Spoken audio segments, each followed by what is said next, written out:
Ya están todos, Doc. Bueno, buen día. Buen día. Buen día, Doc. Día. Hoy toca la última clase, que es la parte de hígado. Vamos a arrancar, es cortita la clase de hoy.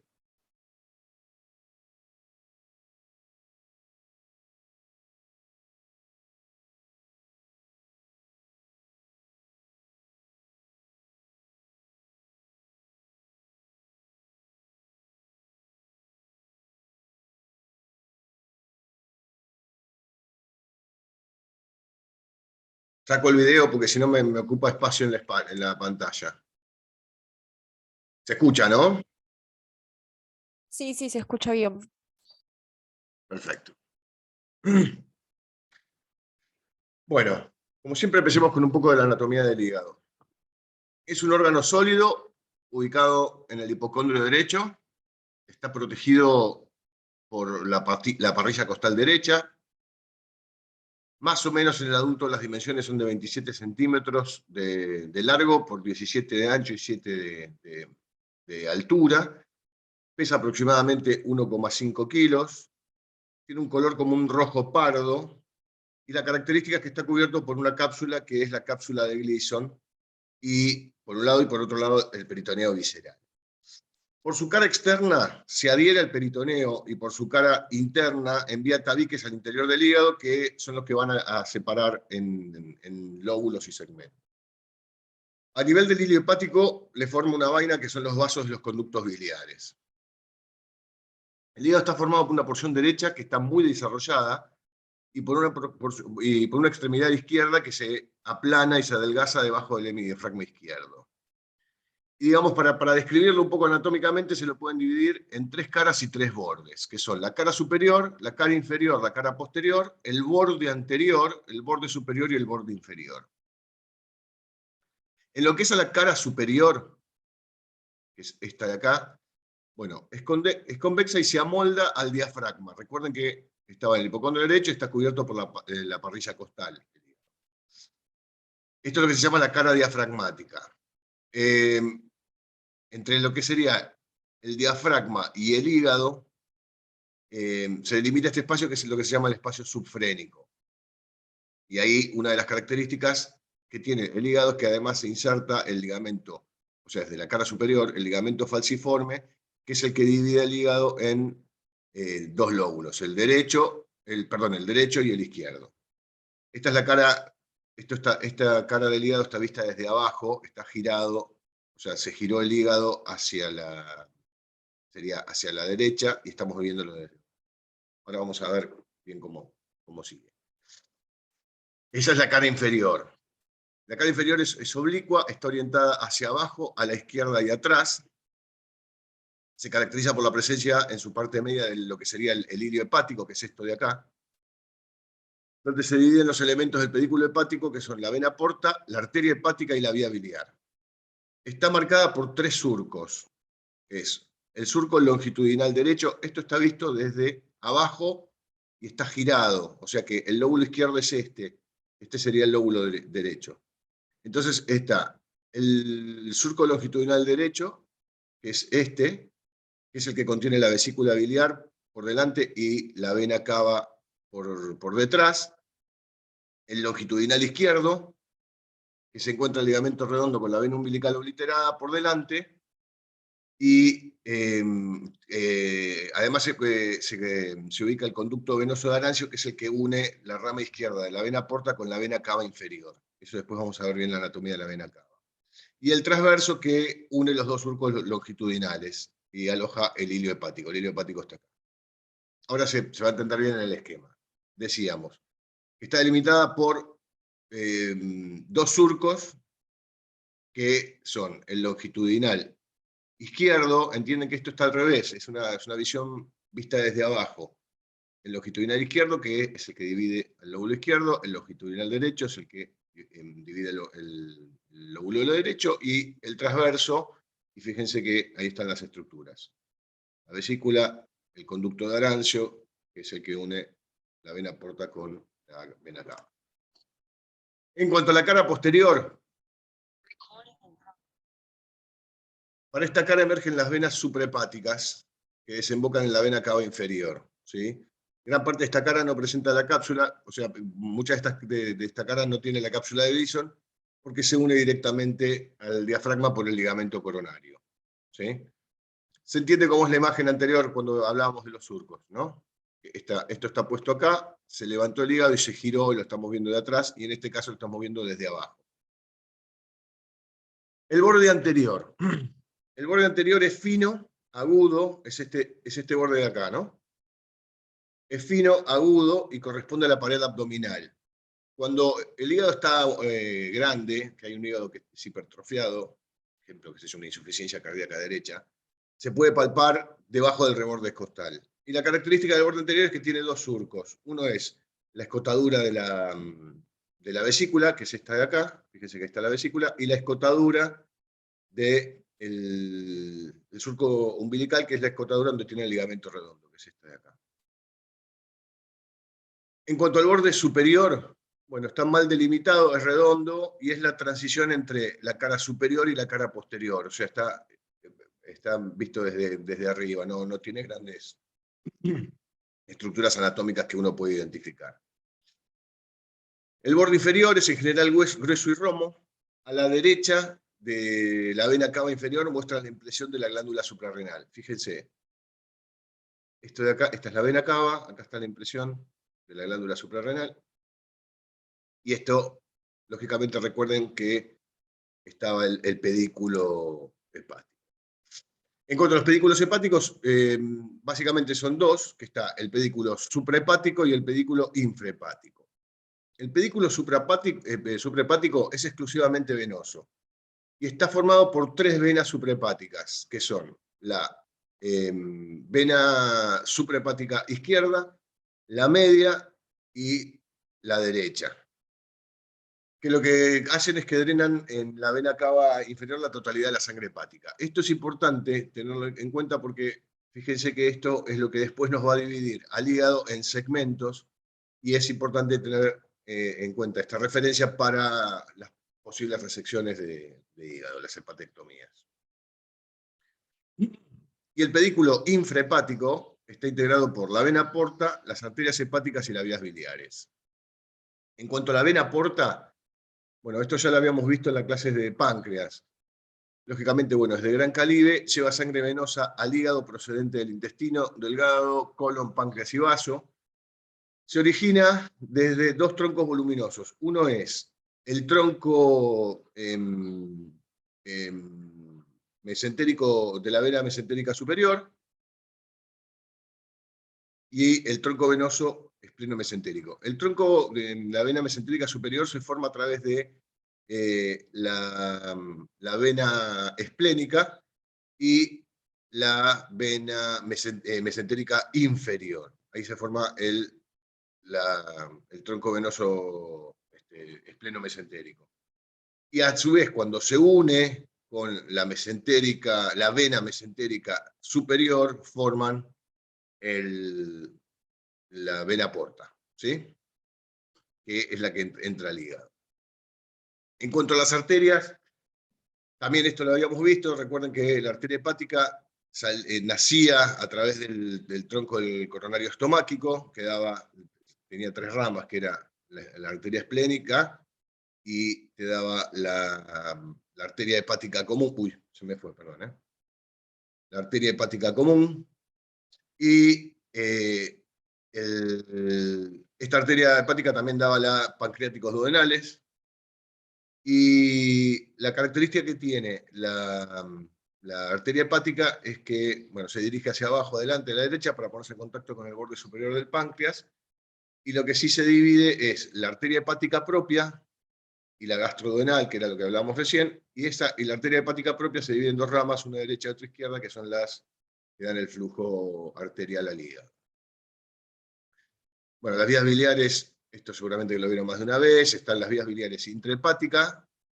Las vías biliares extrahepáticas son la principal, es el colédoco, que es y el hepático común, y lo que se llama las vías biliares accesorias, que está el conducto cístico y la vesícula. Recuerden que el colédoco también desemboca conjuntamente con el Wilson, que es el conducto del páncreas, en la ampolla de Vater. Segmentación hepática. Se basa en la distribución del pedículo portal. En realidad, esto los franceses lo dividen en 2 lóbulos y 8 segmentos. El segmento 1 es el segmento de Spiegel, que está ubicado en la cara posterior del hígado, y los segmentos 2 y 3 son en general segmentos del lado izquierdo. Cada uno de ellos recibe un pedículo y tiene una efluente rama de las venas suprahepáticas. El lóbulo izquierdo está compuesto por los segmentos 2 y 3, y el lóbulo derecho por el segmento 4. Algunos lo pueden dividir en 4A y 4B, dependiendo de la vena porta. Y el segmento 5, 6, 7 y 8. Ambos lóbulos están separados por la cisura umbilical. Recuerden que acá está la cisura umbilical, que era la que dividía, acá está la cisura umbilical, que era la que dividía los 2 lóbulos. La misma segmentación, esto ya es visto desde la cara anterior, no está el lóbulo de Spiegel, que es más bien posterior e inferior. En cuanto a la fisiología, bueno, es la que forma y secreta bilis hacia el intestino, aporta sustancias hacia la sangre y elimina otras, almacena numerosos compuestos, lleva a cabo numerosas reacciones metabólicas importantes y obviamente tiene una función secretora, metabólica, desintoxicadora, de depósito, de coagulación e inmunológica.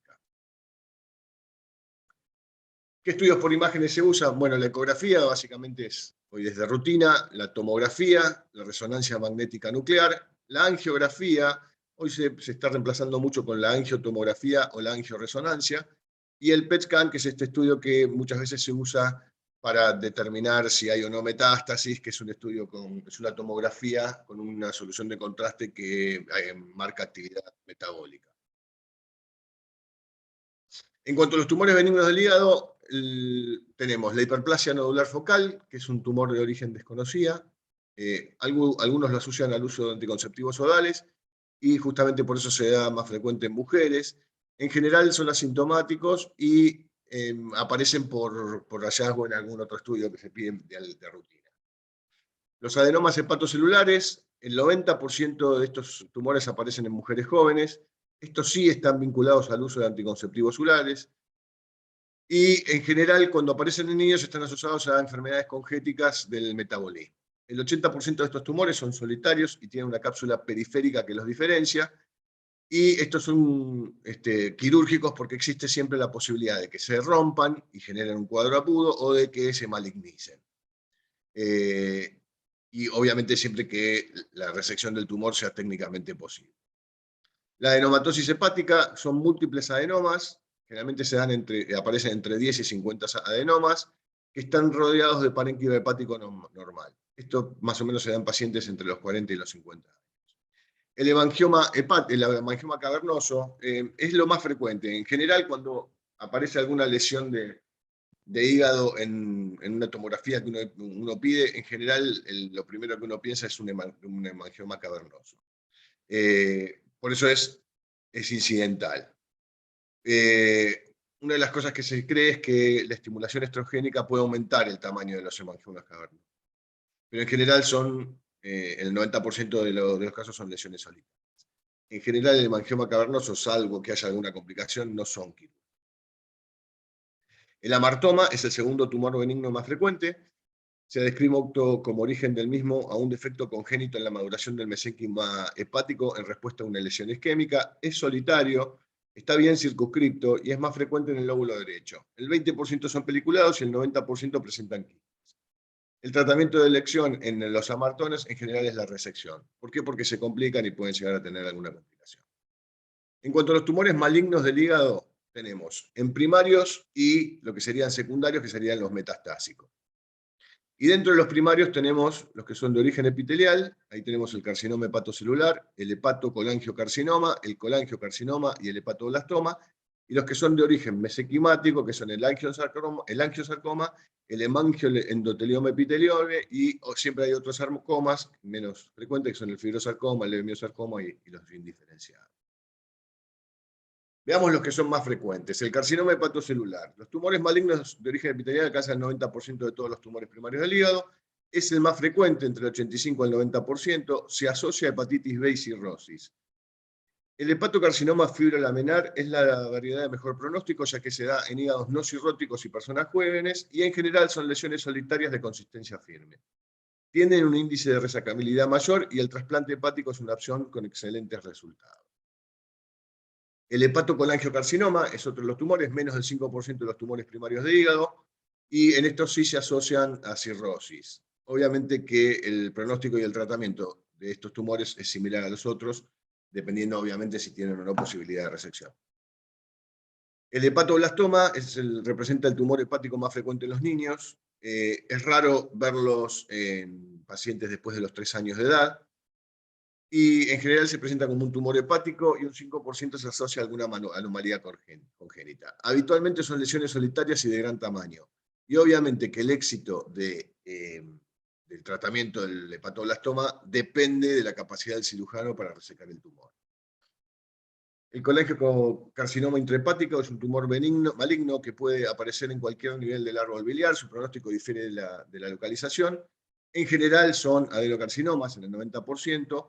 Y cuando uno habla de tumores de la vía biliar intrahepática, en general habla de colangiocarcinoma, y cuando uno habla de un tumor de la vía biliar extrahepática, habla con carcinomas del conducto de la vía biliar, ¿sí? Que son los que están en el coledo, como eso.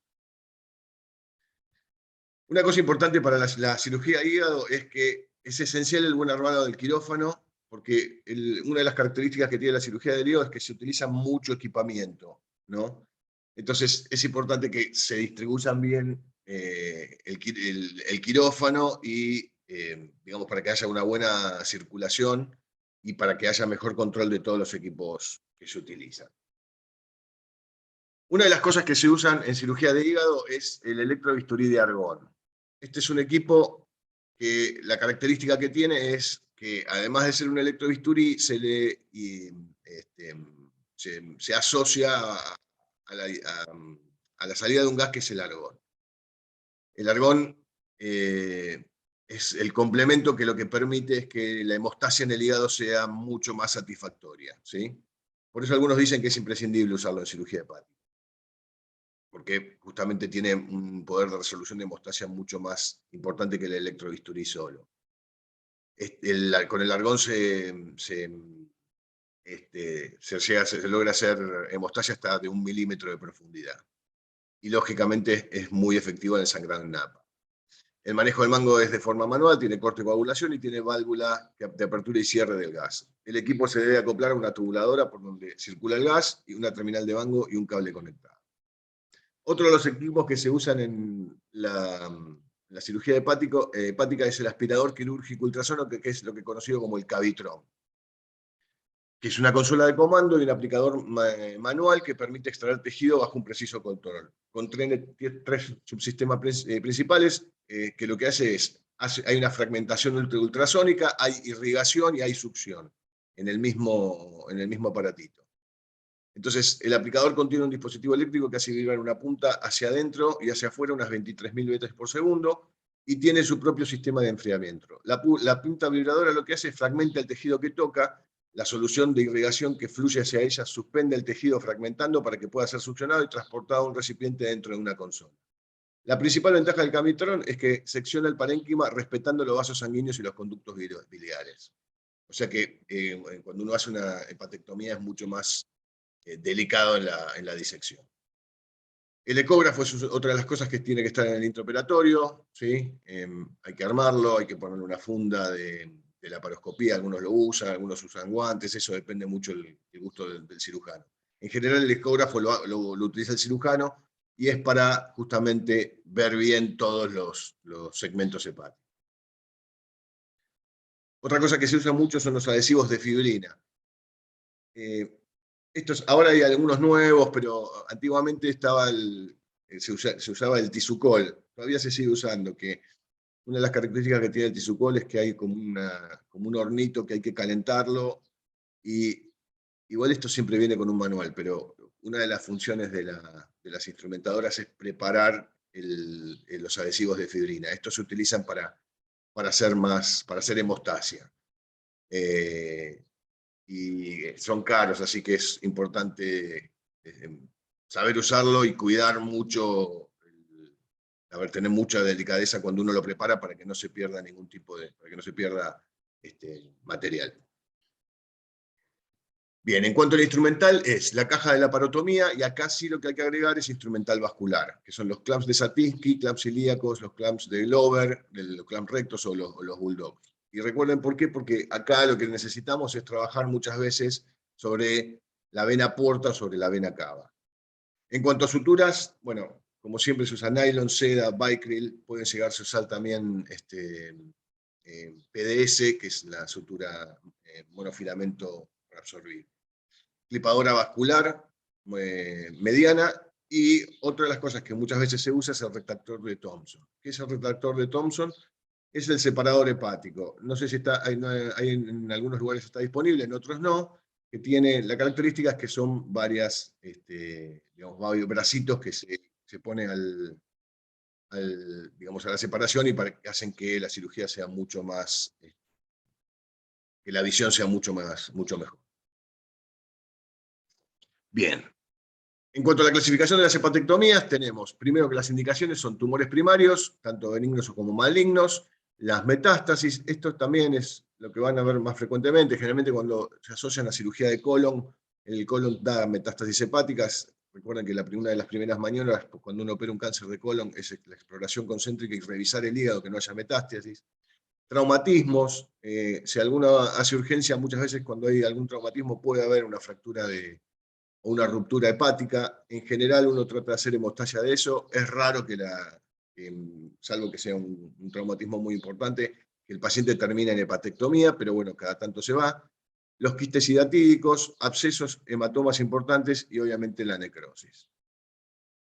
Y en cuanto a las resecciones hepáticas, se pueden dividir en atípicas, que es la resección de una porción del parénquima que no está limitado por las fisuras anatómicas, y en las típicas, que son las hepatectomías regladas. Estas implican la resección de una porción del parénquima hepático siguiendo una o varias fisuras.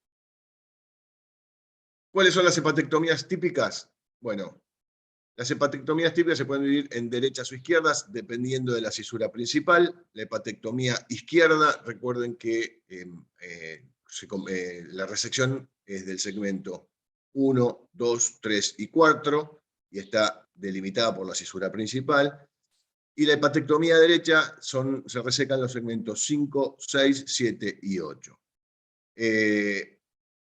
En segundo lugar están las lobectomías derechas o izquierdas, cuya línea de transección es el ligamento redondo. Y después están las segmentectomías, segmentectomía de 2, 3, o algunos de los segmentos limitados por las fisuras portales, que ahí tenemos el segmento lateral o posterior derecho, el segmento paramediano o anterior derecho, y el segmento paramediano izquierdo y el segmento lateral izquierdo. Ahí tenemos la segmentectomía lateral izquierda, que se resecan el segmento 2 y 3, y la trisegmentectomía derecha, que además de sacar el lóbulo, digamos, derecho, se sacan el segmento 1 y el 4. Como para que se vuelva a entrar, es el mismo examen. Bien.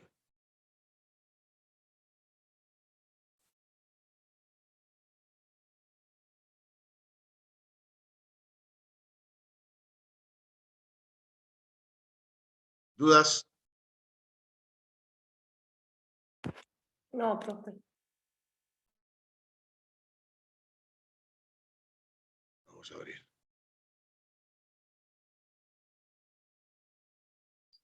Profe, una consulta. ¿Usted podría enviar estos PowerPoint para Sí, que los... pero que no sé cómo... El otro día lo quería mandar por ley, pero son pesados, por eso. Dejad ver cómo lo hacemos. En todo caso, tendría que haber de mandarlos por WhatsApp, no sé, o por WeTransfer. De alguna manera se los voy a hacer llegar, no se preocupen. Buenísimo, gracias. Bueno, ¿alguna duda más? ¿Ninguna? No, acerca del final, más o menos nos puede decir si va a estar orientado más a la técnica, a... Ah, las cosas que les di, quédense tranquila, no va a ser una cosa complicada. tenemos No, idea. nada que no hayamos charlado en las clases les voy a tomar, quédense tranquila. Ok. Bueno, A ver, ejemplo, viendo la clase de hoy, no les voy a tomar la técnica de una hepatectomía izquierda si no se las di. El Ok. tema es que no les di hepatectomía izquierda porque, a ver, la verdad que hígado es una especialidad dentro de lo que sería cirugía gastroenterológica.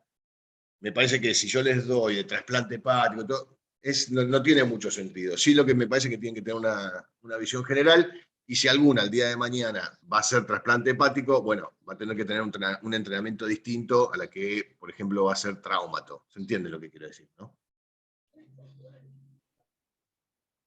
Sí, sí. Sí. Perfecto. Bueno, si no hay dudas, el final es, creo que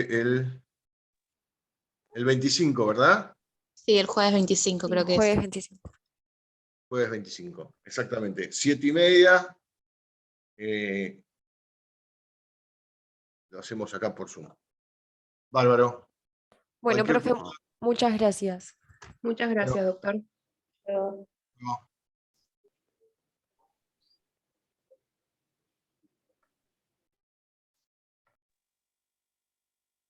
Chao, Martín.